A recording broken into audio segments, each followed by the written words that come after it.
Okay, तुम्हारा जब दो फुल स्टॉप्स आ जाते हैं, you need a subject verb and you need an independent meaning. If you don't have an independent meaning, तो फिर वो सब्जेक्ट वर्ब अगर हो भी तो वो डिपेंडेंट क्लॉज होता है. Dependent clause is not a complete sentence. जो कंप्लीट सेंटेंस होता है वो सब्जेक्ट वर्ब और इंडिपेंडेंट मीनिंग होता है. ओके, तो अब एसएटी का जो मैं लास्ट टाइम भी कह रहा था, एसएटी तुम लोगों को इस तरह बेसिकली डिस्कस करता है कि अगर तुम्हें बेसिकली अंडरलाइन पोर्शन में अगर सब्जेक्ट मिल गया और वर्ब के अंडरलाइन पोर्शन से बाहर मिल रहा है, इसके बहुत ज्यादा चांसेस है कि तुम सब्जेक्ट वर्ब एग्रीमेंट में टेस्ट हो रहे हो. अगर अंडरलाइन पोर्शन में वर्ब मिल गया और मेरा सब्जेक्ट अंडरलाइन पोर्शन से बाहर है, तो मैं सब्जेक्ट वर्ब एग्रीमेंट में टेस्ट हो रहा हूँ. अगर both the things are in the underline portion, तो मैं डेफिनेटली मुझे देखना चाहिए कि मैं सब्जेक्ट वर्ब एग्रीमेंट में टेस्ट हो तो नहीं रहा. अब सब्जेक्ट वर्ब एग्रीमेंट काफी इंपॉर्टेंट चीज है. तुम्हारे कितने तरह के एग्रीमेंट टेस्ट होते हैं सिटी में? तुम्हारे सब्जेक्ट वर्ब एग्रीमेंट टेस्ट होता है. तुम्हारा देयर इज समथिंग एल्स जिसको हम लोग कहते हैं प्रोनाउन नाउन एग्रीमेंट.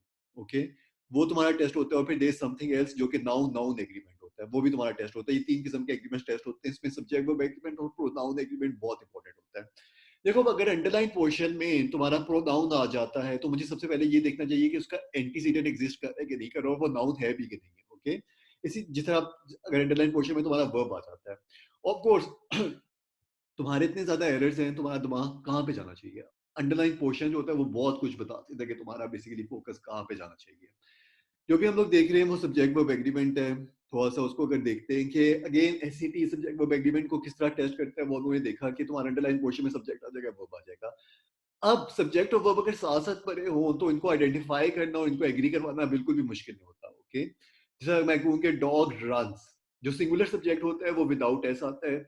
जो कि सिंगुलर वर्ब होता है वो विद एस आता है. ओके, अगर हम लोग सिंपल प्रेजेंट टेंस की बात करें, टेंसेस क्या होते हैं वो भी थोड़ा सा डिस्कस कर लेंगे.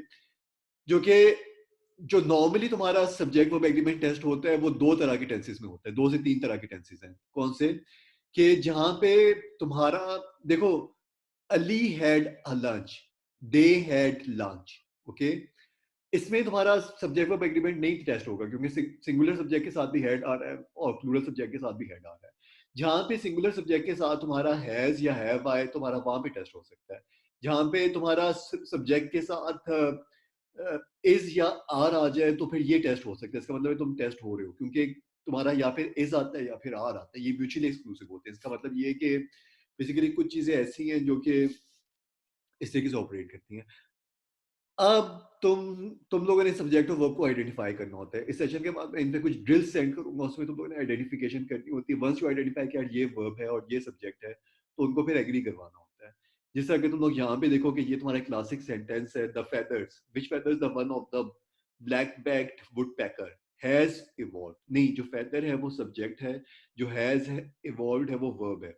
लेकिन जो हैज इवॉल्व है वो सिंगुलर वर्ब है. ओके, इसका जो जो कि सब्जेक्ट होना चाहिए था वो भी सिंगुलर होना चाहिए था, लेकिन ये प्लूरल है, तो यहाँ पे फिर हैव आना चाहिए था. ये इनकरेक्ट सेंटेंस है.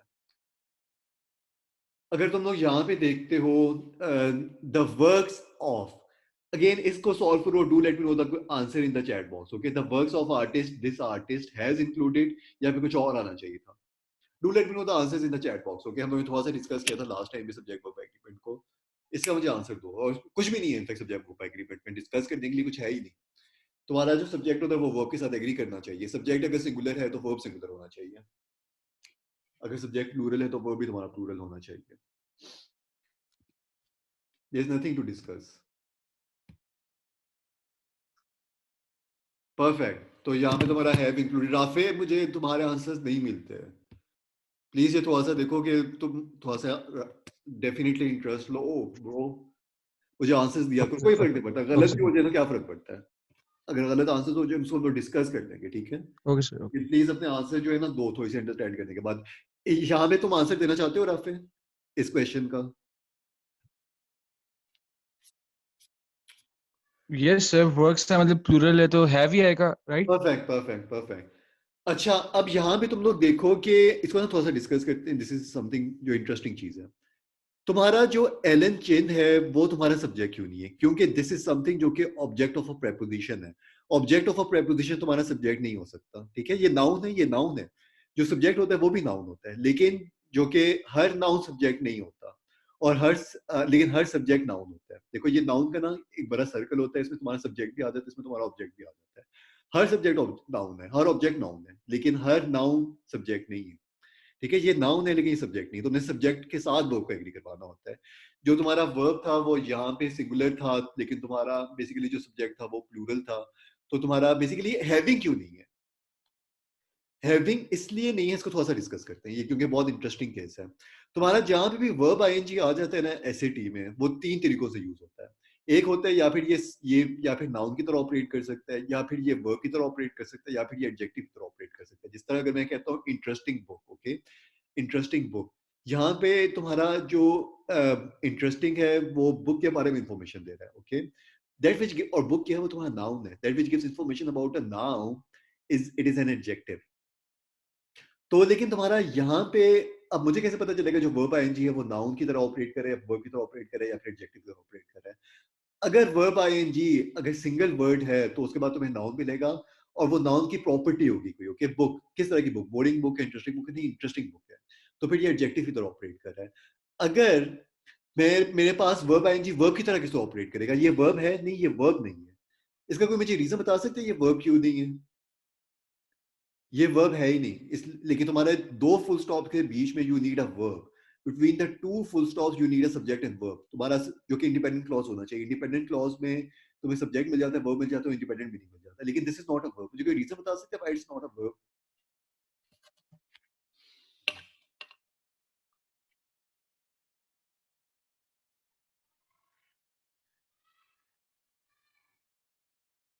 मुझे राफे अब्दुल्ला, मुझे इसका रीजन बता सकते हो ये वर्ब क्यों नहीं है?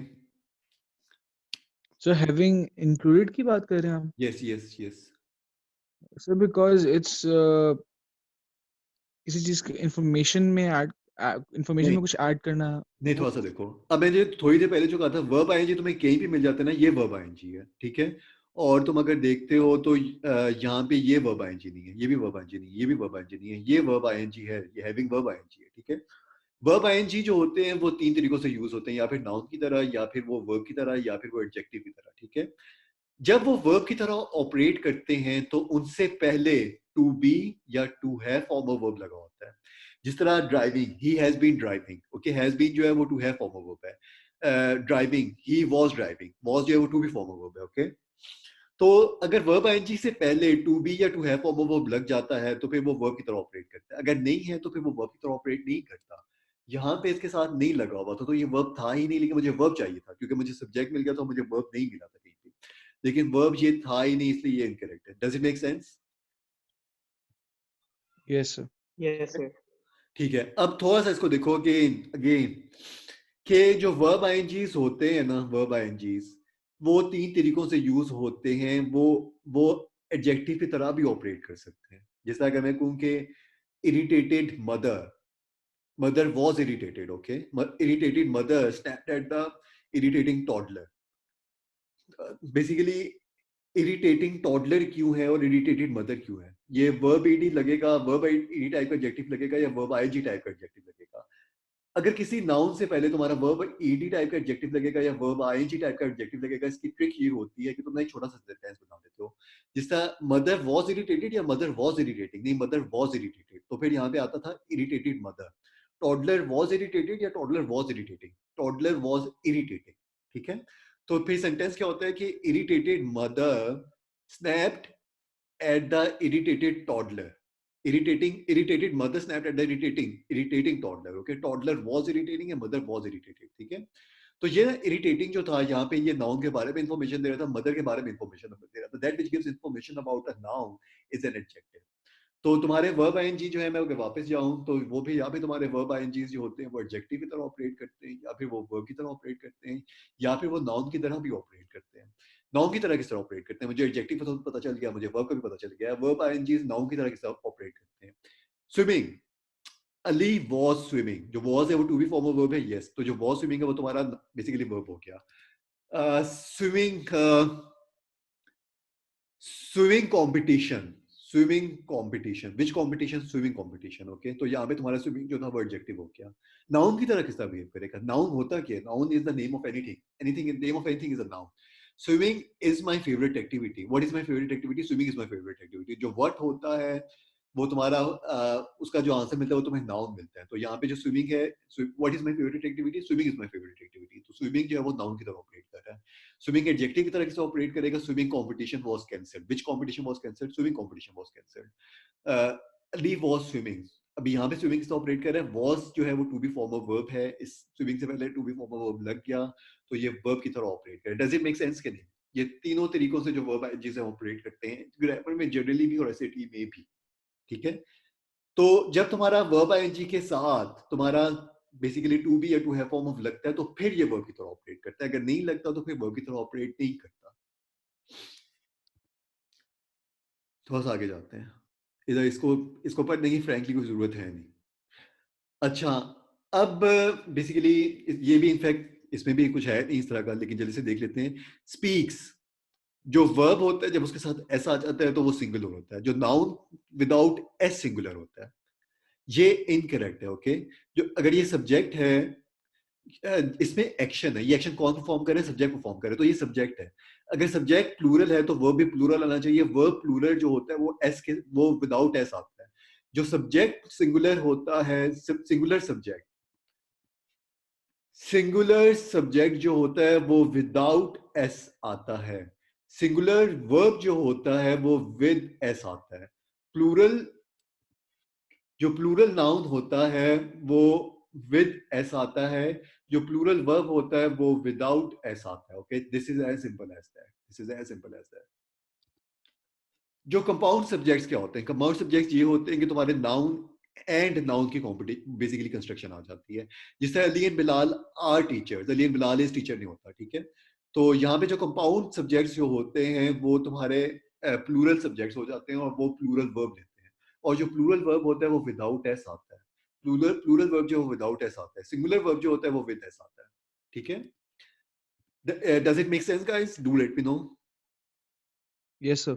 Perfect, Yes, sir.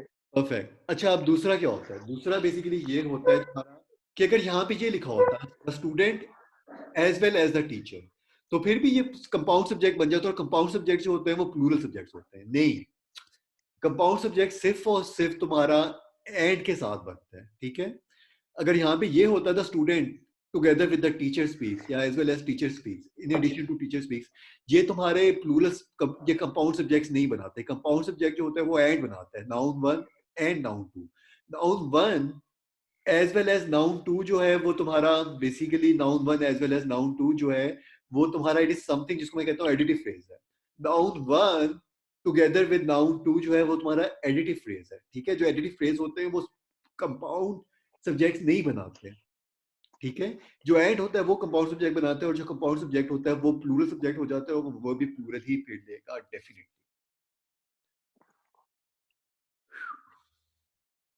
अच्छा, अब एससीटी ये बहुत आसान चीज लग रही है, डेफिनेटली मुश्किल है भी नहीं। एससीटी तुम्हें, मैं जो शुरू में भी कह रहा था, वो किस तरह तुम्हें टेस्ट करता है। यहाँ पे ना इजी है बेसिकली देखना, क्योंकि सब्जेक्ट ऑफ वर्ब की तरफ डिफरेंस डिस्टेंस नहीं है। एससीटी तुम्हें इस तरह टेस्ट करता है कि सब्जेक्ट ऑफ वर्ब के बीच में डिस्टेंस बहुत ज्यादा आ जाता है,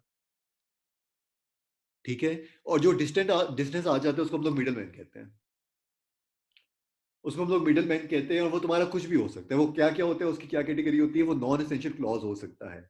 नॉन एसेंशियल क्लॉज क्या होता है? दिस समथिंग जिसको अगर मैं सेंटेंस से निकाल भी दूं तो उसका सेंटेंस का मीनिंग चेंज नहीं होता। Green tea with mint which is a popular drink in many middle eastern countries, okay. और नॉन एसेंशियल क्लॉज जो होता है वो टू कॉमास के बीच में आता है। इसकी इसका बेसिकली ये सिंपल एक ये कॉन्सेप्ट है इसका। तो बेसिकली अब तुम्हारा ग्रीन टी जो था वो सब्जेक्ट था, विद मिंट, मिंट सब्जेक्ट नहीं है, ओके। ग्रीन टी तुम्हारा सब्जेक्ट है क्योंकि विद जो है वो प्रेपोजिशन है, मिंट जो है वो ऑब्जेक्ट ऑफ प्रेपोजिशन है। ऑब्जेक्ट ऑफ प्रेपोजिशन है, तुम्हारा सब्जेक्ट नहीं हो सकता। तो ग्रीन टी जो है वो सब्जेक्ट है। मैंने वर्ब के साथ एग्री करवाना है। वर्ब जो है वो आगे तुम्हारा आर आ गया। तुम्हें वर्ब नॉन एसेंशियल क्लॉज में मिल सकता था, वर्ब तुम्हें कभी भी नॉन एसेंशियल क्लॉज में नहीं मिलता। थोड़ा सा देखो, अगर तुम्हारा एससीटी में ना ये चीज बहुत ज्यादा इंपॉर्टेंट है कि तुम्हें सब्जेक्ट मिल गया और तुम्हें वर्ब मिल गया। अगर सब्जेक्ट और वर्ब के बीच में एक कॉमा आ रहा है तो तुम्हें वर्ब से पहले नेसेसरीली एक कॉमा मिलना चाहिए। अगर नहीं मिल रहा तो ये आंसर चॉइस इनकरेक्ट है। अगर लेट मी रिपीट, सब्जेक्ट और वर्ब के बीच में यू नीड, अगर तुम्हें एक कॉमा आ जाता है तो वो इनकरेक्ट है, क्योंकि सब्जेक्ट और वर्ब के बीच में दो पॉसिबिलिटीज होती है, या फिर कोई भी कॉमा ना हो या फिर तुम्हें दो कॉमास हो, ओके। या फिर तुम्हें ब्रैकेट भी हो सकता है जो प्रैक्टिकली स्पीकिंग कॉमा की तरह ही ऑपरेट करता है, या फिर तुम्हारा डैशेस भी हो सकते हैं, ठीक है।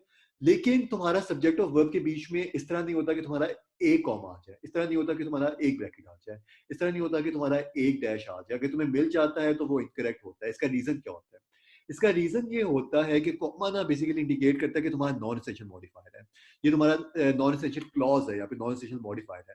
तुम्हारा अगर सब्जेक्ट के और वर्ब के बीच में कॉमा आ गया, तो कॉमा जो होते हैं वो पेयर में एग्जिस्ट करते हैं या फिर फुल स्टॉप आ जाता है। अगर पेयर में एग्जिस्ट करते हैं तो इसका मतलब कि दूसरा कॉमा यहाँ पे है। अगर दूसरा कॉमा यहाँ पे तो वर्ब जो है वो मेरा बेसिकली दो कॉमास के बीच में आ गया, यानी कि नॉन एसेंशियल क्लॉज में आ गया। इसको अब नॉन एसेंशियल क्लॉज क्या होता है कि अगर तुम इसको निकाल भी दो सेंटेंस से तो फिर भी तुम्हारा सेंटेंस जो होता है वो it should make sense and it should be grammatically a correct sentence. लेकिन तुम्हारा वर्ब तो निकल गया, तो इसका मतलब है कि ये सेंटेंस ही नहीं है। ठीक है, डज इट मेक सेंस कि नहीं गाइस? Yes, sir. ओके, या फिर मैं बहुत तेज जा रहा हूँ, मुझे बिल्कुल फ्रैंकली बताओ। नहीं सर ठीक है। Perfect perfect perfect perfect. तो बेसिकली ये है कि तुम्हारा अगर सब्जेक्ट मिल गया तुम्हें, यस तुमने आगे देखा तुम्हें कॉमा मिल गया, तुम्हें एक और कॉमा नेसेसरीली मिलेगा, और ये जब क्लोज होगा तो उसके बाद तुम्हें वर्ब मिलेगा। तुम्हें यहाँ पे वर्ब मिल गया नहीं, तुम्हें ऐसे तीसरा टेस्ट करता है कि इसको कहते क्या है कि तुम्हारे बीच में बहुत ज्यादा चीजें आ जाती हैं जिसकी वजह से तुम कंफ्यूज हो जाते हो। ठीक है, अच्छा सब्जेक्ट वर्ब एग्रीमेंट जो है वो सिर्फ इंडिपेंडेंट क्लॉज में टेस्ट होता है? नहीं, subject verb agreement dependent clause में भी टेस्ट होता है। It would have been possible कि यहाँ पे क्या आ जाता है, यहाँ पे तुम्हारा आ जाता है which are. Okay, which are अगर आ जाता तो फिर भी ये प्रॉब्लमेटिक था, क्योंकि which are popular drink in many middle eastern countries. जो आर है वो तुम्हारा तुम्हारा वर्ब है, हर वर्ब के कॉरेस्पॉन्डिंग एक सब्जेक्ट होता है। वर्ब आर का सब्जेक्ट विच है, और विच जो है वो एक रिलेटिव प्रोनाउन है, एक प्रोनाउन है जो कि किसी नाउन की तरफ रेफर करे। किस नाउन की तरफ रेफर करे? वो इसकी तरफ रेफर करे। और ये जो नाउन था ये तुम्हारा सिंगुलर था, यस, तो तुम्हारा वर्ब भी सिंगुलर होना चाहिए था। तो सब्जेक्ट वर्ब एग्रीमेंट तुम्हें डिपेंडेंट क्लॉजेस में भी टेस्ट हो सकते हैं, वो तुम्हें इंडिपेंडेंट क्लॉजेस में भी टेस्ट होते हैं, तुम्हें सब्जेक्ट वर्ब एग्रीमेंट के भी टेस्ट हो जाते हैं। तो तुम्हें देखना होता है कि सब्जेक्ट ऑफ वर्ब एग्री कर रहे हो। ठीक है, और बेसिकली अब यहाँ पे एग्जैक्टली ये है कि तुम्हारा विचार आ गया था, इसको मैंने डिस्कस कर लिया है। तुम्हारा विच कहीं जब भी आता है ना सिटी में, उसके बाद तुम्हें वर्ब मिलता ही मिलता है, और तुम्हें देखना होता है कि वो वर्ब जो है वो एग्री कर रहा है कि नहीं कर रहा। विच के बाद तुम्हें वर्ब मिलेगा। अच्छा, अब थोड़ा सा देखते हैं। A drink that is popular in many middle eastern countries are green tea. Okay, नहीं, अ ड्रिंक दैट इज, ये जो है ये एसेंशियल क्लॉज है। तुम्हें एसईटी किस तरह टेस्ट करता है कि सब्जेक्ट ऑफ वर्ब के बीच में तुम्हारा नॉन एसेंशियल क्लॉज आ जाता है, तुम्हारा एसेंशियल क्लॉज भी आ जाता है। एसेंशियल क्लॉज क्या होता है, नॉन एसेंशियल क्लॉज क्या होता है? Non essential clause is something जिसको मैं अगर ओमिट भी कर दूं सेंटेंस से, फिर भी तुम्हारा sentence should make sense. Green tea with mint is said to, green tea with mint is said to have many health benefits. अगर ये ना भी होता तो सेंटेंस मेक सेंस। तुम्हारा जो सेंटेंस जो था वो उसका मेन मीनिंग यही था कि green tea with mint is said to have many health benefits. Okay, अब तुम्हारा जो सब्जेक्ट ऑफ वर्ब के बीच में नॉन एसेंशियल क्लॉज भी आ जाए, तो non essential clause is something जिसको मैं सेंटेंस को मेट भी करूं, फिर भी sentence should make sense and it should be a grammatically correct sentence. जो तुम्हारा एसेंशियल क्लॉज क्या होता है? एसेंशियल क्लॉज ये होता है अगर मैं इसको सेंटेंस से ओमिट कर दूं तो तुम्हारा सेंटेंस ना ये मेक सेंस नहीं करता, ये मीनिंग के पॉइंट ऑफ व्यू से मेक सेंस नहीं कर रहा होता। ठीक है, मीनिंग के पॉइंट ऑफ व्यू से क्या कि अ ड्रिंक, इसको देख लेते हैं। A drink is green tea with mint. नहीं, हम लोग एक स्पेसिफिक ड्रिंक की बात कर रहे हैं जो कि ग्रीन टी है। Not every drink is a green tea. Okay, कौन सी ड्रिंक की बात करें? स्पेसिफिकली इस ड्रिंक की बात करें। ये है क्या? This is something which gives information about a drink. Drink क्या था? वो नाउन था। तो ये तुम्हारा, ये क्या है? ये तुम्हारा क्लॉज है। और जो क्लॉज होता है वो तुम्हारा कितने के तरह के क्लॉज होते हैं? तुम्हारा इंडिपेंडेंट क्लॉज होता है। देखिए, इंडिपेंडेंट क्लॉज नहीं है, क्योंकि ये किसी और के ऊपर डिपेंड कर रहा है। किसके ऊपर डिपेंड कर रहा है? ये तुम्हारा ड्रिंक के ऊपर डिपेंड कर रहा है। ड्रिंक क्या था? वो तुम्हारा नाउन था। That which depends on the noun is adjective. तो ये तुम्हारा टेक्निकली एडजेक्टिवियल क्लॉज है। ओके, ये डिपेंडेंट क्लॉज है, लेकिन ये किसी नाउन के ऊपर डिपेंड कर रहा है, तो ये एडजेक्टिव की तरह बिहेव कर रहा है। और हम लोग इस स्पेसिफिक ड्रिंक की बात करें, which drink, the one that is popular in many middle eastern countries is green tea. ठीक है, तो तुम्हारा सब्जेक्ट और वर्ब के बीच में तुम्हारा नॉन एसेंशियल इंफॉर्मेशन आ सकती है, तुम्हारी एसेंशियल इंफॉर्मेशन आ सकती है। इन एनी केस, सब्जेक्ट और वर्ब के बीच में अगर एसेंशियल क्लॉज आ गया, नॉन एसेंशियल क्लॉज हो गया, तुम्हारा वहां पे भी अगर क्लॉज है तो तुम्हारा वहां पे भी वर्ब होगा। तुम्हारा सब्जेक्ट वर्ब एग्रीमेंट वहां पे भी टेस्ट हो सकता है, और तुम्हारा subject verb agreement independent clause में भी टेस्ट हो सकता है। मैंने इंडिपेंडेंट क्लॉज को पहले देखना, और फिर मैं ऑफ कोर्स जो कि डिपेंडेंट क्लॉज था मैंने वहां पे भी देखना है। डिपेंडेंट क्लॉजेस में भी तुम्हारा सब्जेक्ट वर्ब एग्रीमेंट टेस्ट होता है। यहाँ पे बेसिकली ये परफेक्टली फाइन है। A drink, no problematic. A drink is, या करेक्ट, परफेक्ट है। ड्रिंक दैट इज, दैट जो है वो टेक्निकली रिलेटिव क्लॉज होता है, वो रिलेटिव प्रोनाउन होता है और रिलेटिव क्लॉज को इंट्रोड्यूस करवाता है। और ये अगर रिलेटिव प्रोनाउन है तो ये किसी नाउन की तरफ रेफर कर रहा होगा। जो दैट है वो एक प्रोनाउन है, वो ड्रिंक की तरफ रेफर कर रहा है। ड्रिंक सिंगुलर था तो इज भी सिंगुलर है, यहाँ पे perfectly fine, no problem at all.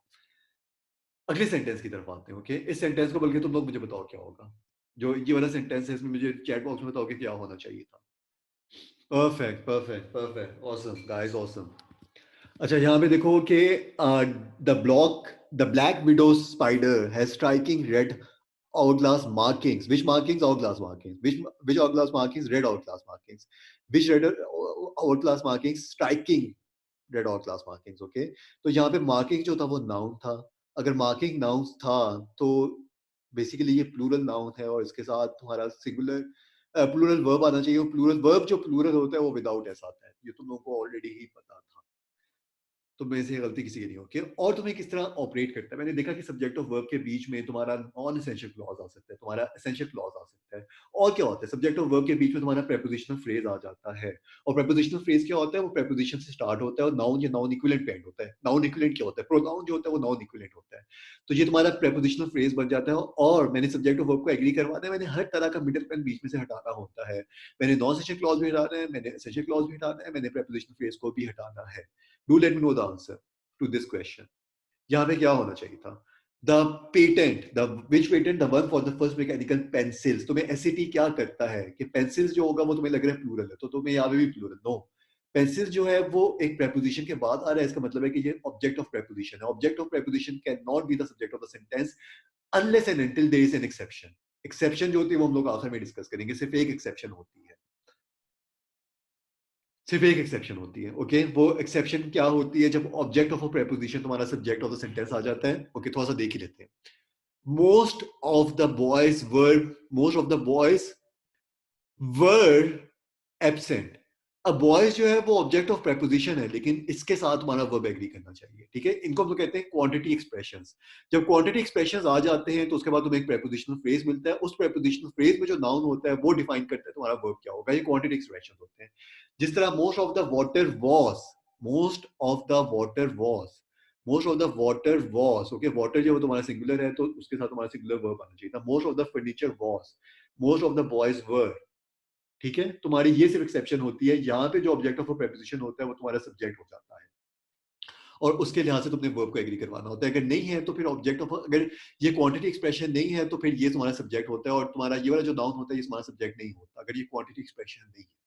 और यहाँ पे अगर तुम देखते हो the patent, which patent, the one for the first mechanical pencils. Pencils जो है वो तुम्हारा नाउन है, यस नाउन है। Which pencils, mechanical pencils. Which mechanical pencils, first mechanical pencils. तो ये तुम्हारा ऑब्जेक्ट ऑफ अ प्रेपोजिशन है। ऑब्जेक्ट ऑफ अ प्रेपोजिशन तुम्हारा सब्जेक्ट ऑफ द सेंटेंस नहीं हो सकता unless and until ये क्वांटिटी एक्सप्रेशन हो। ये तुम्हारा क्वांटिटी एक्सप्रेशन है, नो, तो फिर ये तुम्हारा सब्जेक्ट ऑफ द सेंटेंस है। ये सिंगुलर है, यस ये सिंगुलर है, तो तुम्हारा वर्ब भी सिंगुलर ही होना चाहिए था। ओके, सर इससे पिछला जो हमने किया उसमें markings now subject of the sentence है या फिर ब्लैक स्पाइडर सब्जेक्ट होगा? नहीं, तुम्हारा जो मार्किंग है ना वो तुम्हारा subject of the independent, subject of the dependent clause है। तुम्हारा देखो ये ना तुम्हारा डिपेंडेंट क्लॉज स्टार्ट हो गया, that make it one of the most recognisable spiders in United states.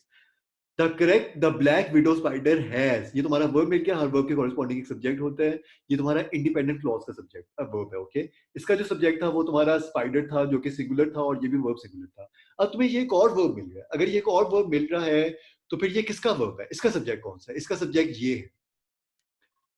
What make it one of the most recognizable spiders in the United States? Strikingly red hourglass markings make it one of the most recognizable spiders in the United States. Does it make sense, Abdullah? Ki nahi? Abdullah, no. Yes sir, completely.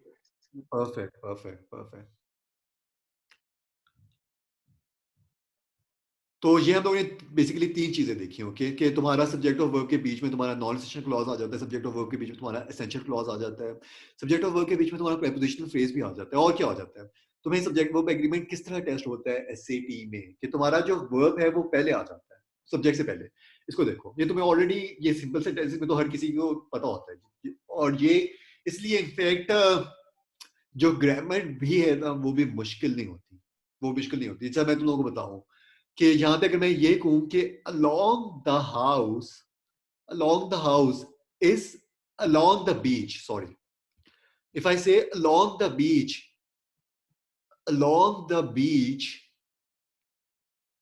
is a beautiful house, या फिर along the beach are a beautiful house.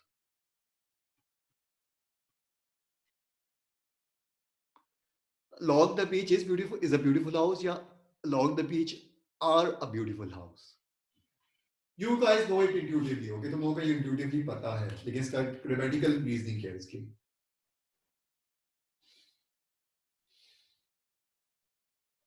Beautiful house है, singular है, वही subject है।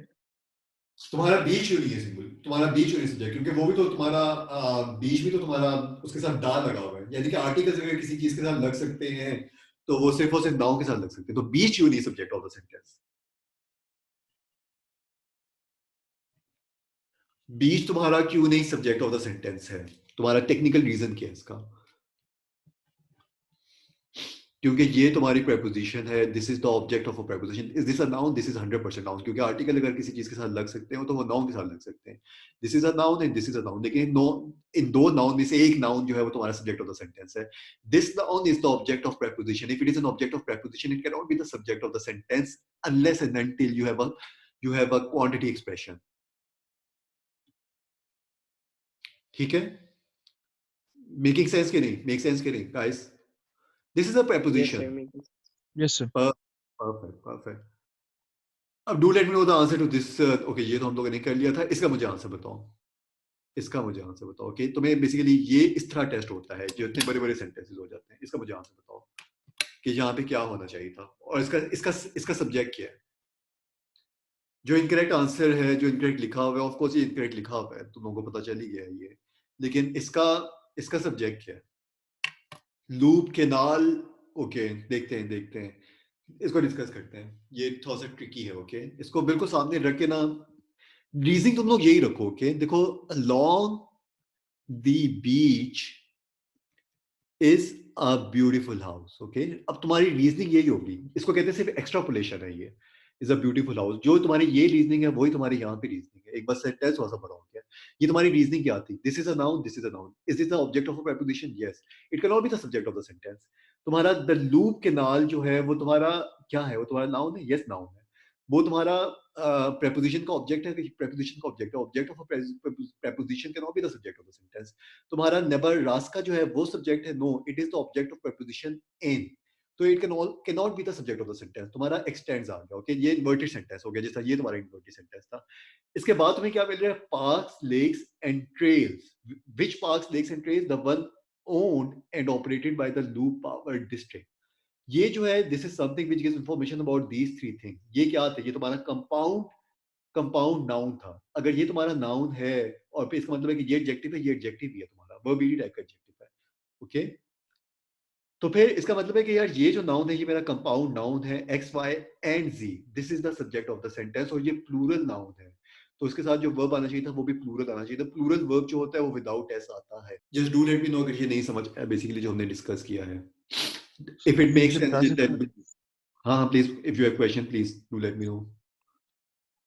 सो जो अभी जो आपने बताया था इसके बारे में फिर से बता सकते हैं? लूप कैनाल वाला. Of course. ये राफे है, राइट? Yes sir. अच्छा, परफेक्ट. अच्छा राफे, ये देखो कि दिस इज ना प्रेपोजिशन. ये तुम्हारा नाउन है, ये तुम्हारा नाउन है. ठीक है, इसके साथ ना तुम्हारा आर्टिकल लगेगा. आर्टिकल अगर किसी भी चीज के साथ अटैच हो सकता है वो नाउन होगा. ठीक है, ये तुम्हारा नाउन है. तुम्हारा ये भी नाउन है. Yes, this is a name of some it seems it is the name of some city. This is also a noun. लेकिन जो हर नाउन होता है वो तुम्हारा सब्जेक्ट नहीं होता. और इसी चीज के ऊपर ना तुम्हें एसएटी टेस्ट करता है, क्योंकि उनको पता होता है कि तुम ना नाउन के साथ कंफ्यूज कर देते हो सब्जेक्ट को. जो नाउन होता है वो बहुत बड़ी कैटेगरी है. उसकी एक कैटेगरी है सब्जेक्ट, उसकी एक और कैटेगरी है ऑब्जेक्ट. ऑब्जेक्ट की दो कैटेगरीज है. ऑब्जेक्ट ऑफ अ प्रेपोजिशन है, ऑब्जेक्ट ऑफ अ वर्ब है. तो मैं ना ऑब्जेक्ट ऑफ अ प्रेपोजिशन के साथ कंफ्यूज किया जाता है सब्जेक्ट को. जो सब्जेक्ट होता है वो भी नाउन होता है और ऑब्जेक्ट ऑफ अ प्रेपोजिशन भी नाउन होता है. लेकिन ये साथ जो ऑब्जेक्ट ऑफ अ प्रेपोजिशन है वो सब्जेक्ट ऑफ द सेंटेंस नहीं हो सकता. ये दोनों जो थे ये नाउन थे, लेकिन ये ऑब्जेक्ट्स थे, ऑब्जेक्ट ऑफ प्रेपोजिशंस थे. तो ये तुम्हारे सब्जेक्ट्स नहीं है. ये तुम्हारा वर्ब आ गया, तुम्हें सब्जेक्ट ही नहीं मिला. तो इसका मतलब है कि ये इन्वर्टेड सेंटेंस है, क्योंकि इन्वर्टेड सेंटेंस में वर्ब्स पहले आ जाते हैं, जैसा long the beach is a beautiful house. तो इसका मतलब ये है कि तुम्हें इसके बाद नाउन मिलेगा। तुम्हें नाउन जो होते हैं वो किस तरह के होते हैं, कंपाउंड नाउन भी तो होते हैं, जैसा Ali Bilal and Adnan are siblings. Okay, तो यहाँ पे तुम्हें इसी तरह कंपाउंड नाउन मिला था, एक्स वाई कॉमा एंड जी, तुम्हें ये कंपाउंड नाउन मिल गया जो कि हमेशा प्लूरल होता था। तुम्हारा ये क्यों नहीं नाउन, ये वर्ब ईडी है। ओके, जो वर्ब ईडी होता है वो तुम्हारा नाउन की तरह ऑपरेट नहीं कर सकता, ये तुम्हारा या फिर एडजेक्टिव की तरह ऑपरेट कर सकता है या फिर ये तुम्हारा वर्ब की तरह ऑपरेट कर सकता है। ठीक है, यहाँ पे ये एडजेक्टिव की तरह ऑपरेट कर रहा है क्योंकि ये इसके बारे में इंफॉर्मेशन दे रहा है, that which gives information about a noun, it is an adjective. तो ये एडजेक्टिव था, ये नाउन, ये एडजेक्टिव था तो नाउन नहीं था, लेकिन मुझे तो सब्जेक्ट और वर्ब को एग्री करवाना होता है, सब्जेक्ट जो होता है वो नाउन होता है। तो मेरे पास यही बच्चा है जो कि सब्जेक्ट है ऑफ दिस वर्ब, और ये वर्ब जो था ये सिंगुलर था, इसलिए ये इनकरेक्ट सेंटेंस हो गया था। राफे मेक सेंस कि नहीं? यस सर, यस, आगे समझ। Perfect perfect. तो बेसिकली ये इसका करेक्ट था आंसर। ठीक है, तुम्हारा बेसिकली ये था। अब मुझे इसका बताओ कि ये तुम्हारा, इसमें क्या प्रॉब्लम है, जो कि ये वाला सेंटेंस है, इसमें क्या इशू है? बस वही है, बिल्कुल बिल्कुल 100% यही रीजनिंग है। ओके, तुम्हारा ना, तुम और किस तरीके से इसको आइडेंटिफाई कर सकते हो? सब्जेक्ट वर्ब को आइडेंटिफाई करने का एक ना बहुत इजी तरीका होता है। What is running along the loop canal? मुझे पता चल गया कि यार it is parks, lakes and trails, they are running along the loop canal. Okay, what is running along the loop canal? Ali is swimming, who is swimming? जो subjects होते हैं वो who का या what का आंसर देते हैं। A beautiful park is located along the road. What is located along the road? Beautiful park is located along the road. Okay, तो ये तुम्हारा सब्जेक्ट, ये तो नहीं था कि तुम्हारा सब्जेक्ट, क्योंकि जो वर्ब आईएनजीस होते हैं वो भी तो सब्जेक्ट्स होते हैं, जैसे swimming is my favourite activity.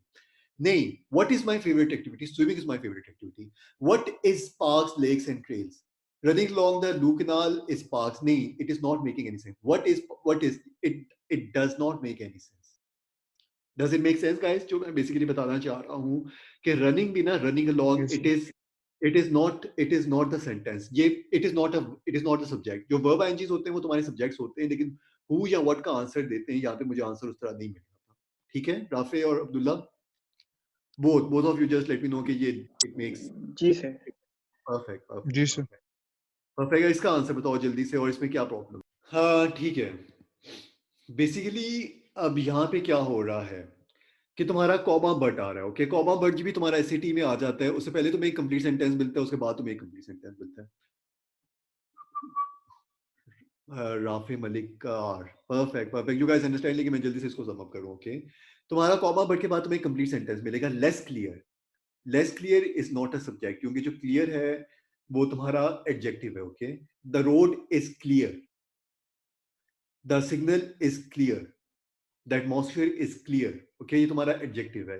अगर ये एडजेक्टिव है, तुम्हें वर्ब मिल गया, इसका बाद, इसका मतलब ये कि इसके बाद तुम्हें सब्जेक्ट मिलेगा, और जो लॉन्ग टर्म इफेक्ट्स है वो तुम्हारा सब्जेक्ट है। Affects, which affects long term effects, और यही which long term effects it's long term effects.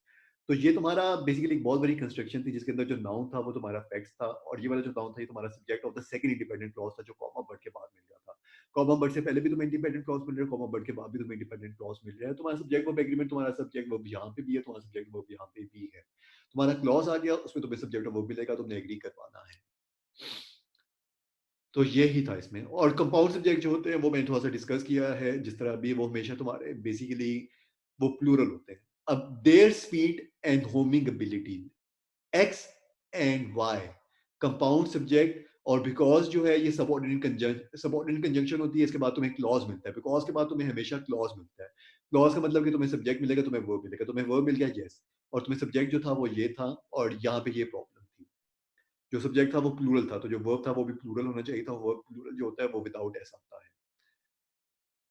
A park and a lake runs along. Okay, a park and a lake जो है वो compound subject है, और इसके साथ जो वर्ब आएगा वो तुम्हारा सिंगुलर सब्जेक्ट होना, सिंगुलर वर्ब होना चाहिए, क्योंकि ये सॉरी ये तुम्हारा प्लूरल वर्ब होना चाहिए। जो प्लूरल वर्ब होता है वो विदाउट एस आता है, क्योंकि ये तुम्हारा जो सब्जेक्ट था वो प्लूरल सब्जेक्ट था, क्योंकि ये कंपाउंड सब्जेक्ट था। जो कंपाउंड सब्जेक्ट्स होते हैं वो हमेशा प्लूरल सब्जेक्ट्स होते हैं। जो प्लूरल सब्जेक्ट्स होते हैं वो वर्ब जो होते हैं वो भी प्लूरल लेते हैं। जो वर्ब प्लूरल होता है वो विदाउट एस आता है, एज सिंपल एज दैट। अब देयर आर के साथ क्या चीजें आती हैं? देयर इज या देयर आर जो होता है उसके साथ तुम्हारा डिपेंड करता है उसके बाद क्या आ रहा है। there is a car parked outside. There इसके बाद जो noun आ रहा है वो define करता है कि there is होगा कि there are होगा.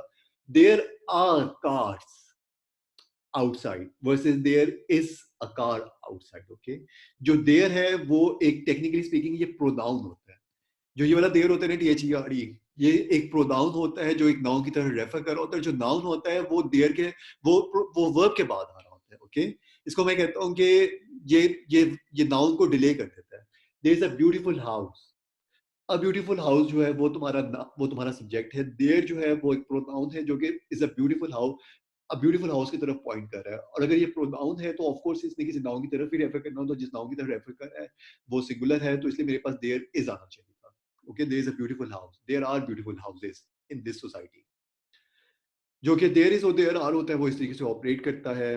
और जो जेरेंट्स होते हैं वो क्या होते हैं? जेरेंट्स जो होते हैं ना वो वर्ब आईएनजीज होते हैं जो कि नाउन की तरह ऑपरेट कर रहे होते हैं. Okay, they function as a noun. अभी थोड़ी देर पहले मैंने देखा था कि जो वर्ब आईएनजीज होते हैं दे फंक्शन इन 3 वेज. वो या फिर नाउन की तरह ऑपरेट कर सकते हैं, या फिर वो एडजेक्टिव की तरह ऑपरेट करते हैं, या फिर वो वर्ब की तरह ऑपरेट करते हैं. जब ये वर्ब की तरह ऑपरेट करते हैं तो फिर तुम्हारा टू बी या टू हैव ऑफ वर्ब आ जाता है. ओके, इससे पहले मेरे पास प्लेइंग जो है वो वर्ब आईएनजी है. यस, वर्ब आईएनजी है. इससे पहले मेरे पास टू बी या to have form of verb लगा हुआ है.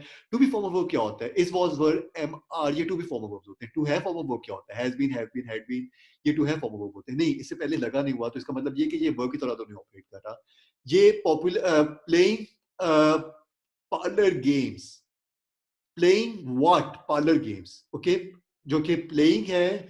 Playing is a popular pass time, या फिर playing is a popular pass time. जो प्लेइंग, ये जो कंप्लीट तुम्हारी कंस्ट्रक्शन है ना, playing parlour games, this is something जिसको मैं कहता हूँ जेरेंट फ्रेज है ये. ठीक है, जैसे swimming is my favourite activity. लेकिन अगर मैं ये कहूँ swimming in the ocean is my favourite activity as well, क्योंकि यहाँ पे जो जेरेंट फ्रेज है वो जेरेंट और जेरेंट फ्रेज जो होते हैं वो तुम्हारे सिंगुलर होते हैं हमेशा.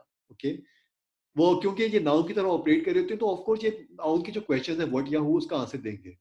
What is a popular pastime? Playing popular games such as charades was a popular pastime in the early 20th century before the invention of radio and television. जो gerunds होते हैं वो nouns होते हैं जो verb ing nouns होते हैं. और जो verb ing nouns होते हैं, चाहे वो तुम्हारा gerund हो, चाहे वो technically speaking gerund phrase हो, यानी कि gerund के साथ कुछ और words भी मिलके आ जाएं, वो तुम्हारा singular subject होता है. कलेक्टिव नाउन्स होते हैं ना, जैसे आर्मी हो गया, ऑर्गेनाइजेशन हो गया. Army is brave, organisation has decided, ये तुम्हारे सिंगुलर होते हैं. ओके, जेरेंट जो होते हैं जैसा वो सिंगुलर होते हैं, तुम्हारे कलेक्टिव नाउन्स भी सिंगुलर होते हैं. अच्छा, अब दे समथिंग जो कि ये एसएटी के पास पेपर में आ चुका है. ओके, ये थोड़ा सा इंपॉर्टेंट है. तुम्हारा ना दे इज पॉसिबल कि तुम्हें वर्ब मिल जाए. whatever happens, हम लोग कहते हैं ना whatever happens for good, something like this. Okay, तो तुम्हारा ये क्या हो रहा है? तुम्हें वर्ब मिल गया है whatever happens for good. whatever they say is nonsense. तो तुम्हारा ये हो क्या रहा है? whatever they say. Okay, तो तुम्हें यहाँ पे बेसिकली ये वर्ब था, और तुम्हें लेकिन ये उस वर्ब से पहले सब्जेक्ट नहीं मिला, तुम्हें एक पूरा एक क्लॉज मिल गया, क्योंकि तुम्हारा सब्जेक्ट भी मिल गया, तुम्हें वर्ब भी मिल गया. यस, ये एक पूरा क्लॉज है जो कि नाउन की तरह ऑपरेट कर रहा है. इसका टेक्निकल नेम होता है नाउन क्लॉज. और जो नाउन क्लॉज होता है वो हमेशा सिंगुलर होता है. नाउन क्लॉज के अंदर भी तुम्हारा बेसिकली वर्ब आ सकता है. वो तुम्हारा उसी तरीके से ऑपरेट करेगा. अगर नाउन क्लॉज के अंदर तुम्हारा वर्ब है जो कि उस नाउन क्लॉज का सब्जेक्ट है, वो तुम्हारा सिंगुलर है कि प्लूरल है. जिस तरह whatever जो है whatever happens for good, whatever जो है वो तुम्हारा सिंगुलर है. whatever they say, okay, whatever they say जो कि से है, ये दे के साथ बेसिकली करना चाहिए एग्री. और ये तुम्हारा नाउन क्लॉज के अंदर जब तुम जा रहे हो. लेकिन नाउन क्लॉज जो होते हैं वो खुद भी सब्जेक्ट की तरह ऑपरेट कर सकते हैं, subject of an independent clause की तरह ऑपरेट कर सकते हैं, subject of a dependent clause की तरह ऑपरेट कर सकते हैं. लेकिन जो भी तुम्हारा नाउन क्लॉज होता है वो तुम्हारा सिंगुलर होता है. और नाउन क्लॉज को मैं बेसिकली आइडेंटिफाई कैसा कर सकता हूँ? जो नाउन क्लॉज होता है उसको तुम ना इट के साथ बेसिकली रिप्लेस कर सकते हो. दैट या फिर that Jane Goodall became the world's foremost expert on chimpanzees was hardly a surprise. It was hardly a surprise. ये जो तुम्हारी कंप्लीट चीज थी ना, इसको तुम इट के साथ नॉर्मली बेसिकली रिप्लेस कर सकते हो, और जो इट है वो तुम्हें ऑफ कोर्स पता है कि वो सिंगुलर होता है। Make sense? दिस इज ये बेसिकली टेस्ट हो चुका है तुम्हारा नाउन क्लॉज, ये बहुत इंपॉर्टेंट चीज है, ये तुम्हारा 5 पेपर्स में टेस्ट हो चुका है। नाउन क्लॉज जो होता है, मुझे अगर कोई मैसेज करते हैं तो मैं नाउन क्लॉज की कुछ ड्रिल्स तुम लोगों को भेज दूंगा, जिससे तुम लोगों का ये बहुत सर्किट तेज हो जाता है कि तुम आइडेंटिफाई कर सको नाउन क्लॉज को। जो नाउन क्लॉज होता है वो तुम्हारा सिंगुलर होता है, और इनडेफिनिट प्रोनाउंस जो होते हैं, बस ये तुम्हारा है। ओके, और ये इनडेफिनिट प्रोनाउंस जो है, ये दिस इज समथिंग जो कि आखिरी है, उसके बाद तुम्हें एक एक्सरसाइज है, वो तुम लोगों ने एक्सरसाइज सॉल्व करनी है। इनडेफिनिट प्रोनाउंस को देख लेते हैं। that which ends with one, या फिर that which ends with, okay, everybody, that which ends with body, everyone, everything, okay, everybody, everyone, everything, always singular. No one, nobody, nothing, always singular. That which ends with body, one, or thing is plural. Okay, each of the boys, okay, boss, यहाँ पे ये ना तुम्हारे singular होते हैं। Okay, ये तुम्हारे singular होते हैं। Much of the effort was made, the number जो होता है वो तुम्हारा हमेशा वो तुम्हारा सिंगुलर होता है, और आ नंबर जो आ जाता है ना वो तुम्हारा प्लूरल होता है। द नंबर जो होता है वो तुम्हें एक नंबर की तरह रेफर करो। The number is great, the number of boys riding bicycles nowadays is huge, the number is huge. Okay, वो नंबर है क्या? 800 बॉयज जो हैं वो साइकिलिंग कर रहे हैं आजकल। The number of boys riding bicycles nowadays is huge, the number itself is huge. A number का मतलब क्या होता है कि हम लोग कुछ तादाद की बात करें, जैसे number of cars were red, यानी कि कोई रोड है उसमें तुम्हारी कुछ कार्स हैं, रेड भी हैं, वो जो कुछ कार्स हैं वो होता है a number of cars were red.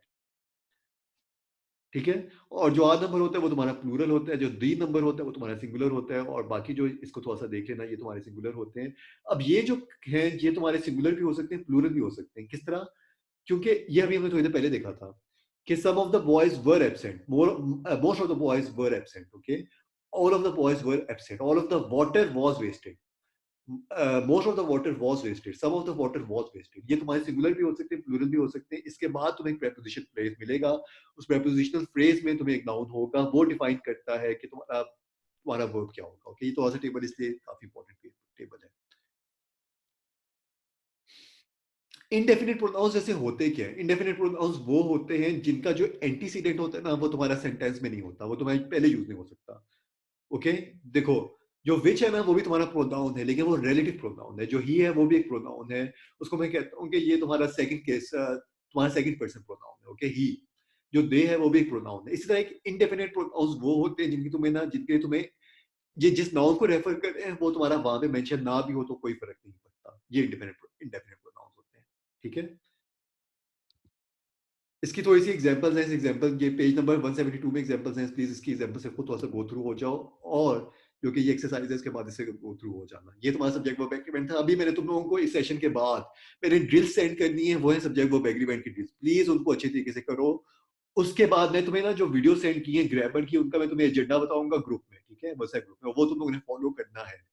और कल बेसिकली तुम अपने बेसिकली इंटेंसिव रखो, ग्रामर इंटेंसिव, जो वीडियोस है उसे गो थ्रू हो जाओ, और जो बाकी आज का आगे का एजेंडा है वो मैं तुमको बताऊंगा। लेकिन प्लीज कल you guys have to totally give, you have Sunday, और पूरा जो संडे है वो तुम लोगों ने ग्रामर को ही देना है। ओके, क्या करना है बेसिकली, इसकी ड्रिल्स हैं वो आज बेशक करना, सब्जेक्ट वर्ब एग्रीमेंट की drills.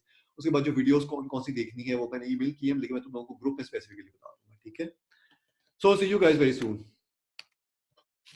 Take care. Okay, Allah Hafiz.